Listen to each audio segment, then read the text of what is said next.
আসসালামু আলাইকুম। আশা করি সবাই ভালো আছেন। আলহামদুলিল্লাহ, আমিও ভালো আছি।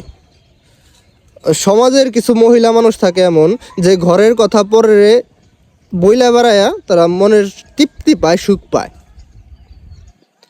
দেখবেন যে হয়তো তার ছেলের বউকে নিয়ে একটু সমস্যা চলতেছে ফ্যামিলিগত সমস্যা, সেটা সে অন্যের বাড়ি এসে বইসা একবারে দুঃখের বন্যা বয়ে দেয় যে মা সকল আমার পোলার বই এমন তেমন, জানো নাকি।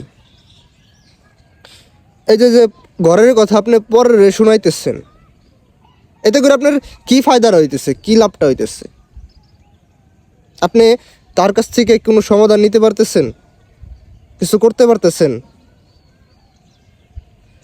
আপনি যদি আপনার ছেলেকে ওইরকম দিনদারি মেয়ে দেখে বিয়া না করান, আপনি যদি ওই হিপ হপ স্টাইলের মেয়েকে বিয়া করান, তাহলে তো আপনার এরকম সমস্যাটা হওয়াটা স্বাভাবিকই। এটা কোনো আমি অস্বাভাবিকের কিছুই দেখি না। আপনার এরকম অশান্তি, দুঃখ থাকবই যদি আপনি ওইরকম ইসলামিক মাইন্ডের কোনো মেয়েকে আপনার ঘরে না আনেন। যেটা বলতে লাগছিলাম, যে ঘরের কথা পরে বইলে বেড়ে আপনি কোনো সলিউশনে আশা করবেন না। হয়তো আপনাকে সে যেভাবে আছে ওইভাবে আপনাকে মেনে নিতে হবে, নয়তো তাকে ইসলামিক যে কি বলে যে জ্ঞান আছে সেইগুলো তার ভিতরে ঢোকাইতে হবে, তাহলেই একমাত্র সে পরিবর্তন হবে।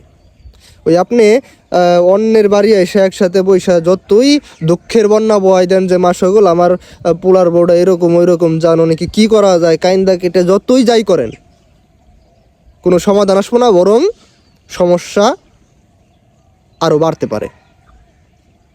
কারণ ওই আপনি যার কাছে গল্প করতেছেন সে আপনার ওই কি যেন কাটা গায়ে নুনে সেটা দেওয়ার জন্যই বসে আছে, সমাধান না। তাই আপনাকে বলি যে আপনি যদি এরকম সমস্যার ভিতরে থাকেন, আপনি আল্লাহ তাআলার কাছে দোয়া করেন, আল্লাহ তাআলার কাছে সমাধান চান। ওই যে মাইশের বাড়ি এসে গল্প করে না, এই পরের বাড়ি এসে গল্প করে আপনি কোনো সমাধান পাবেন না। হয়তো আপনার যে ছেলের বউ বা আপনার বাড়ির মানুষ যেইভাবে আছে তাকে সেভাবে মেনে নিতে হবে, নয়তো তাকে পরিবর্তন করার জন্য তার ভিতরে ইসলামিক জ্ঞান ঢোকাইতে হবে। একমাত্র এইটাই সমাধান আছে। পরের বাড়ি এসে ঘরের কথা পরে শোনায় লাভ নাই।